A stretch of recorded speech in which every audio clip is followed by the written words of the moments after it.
剃须刀不快了，夹胡子。这个刀头呢不行了，已经不快了，不行了，已经不锋利了。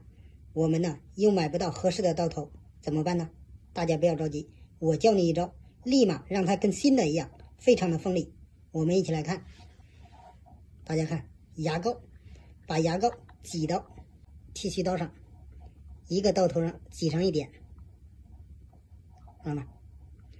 然后呢用手把它给揉进去，都抹到里边来，让它进到这个里边，正好跟刀头结合在一起。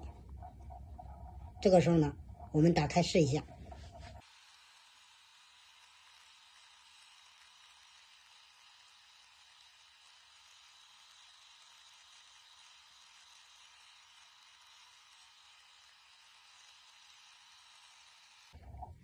我们已经空转了几分钟，所以呢这个时候呢这个刀头呢就锋利如新了，你再刮胡子就非常的好用了。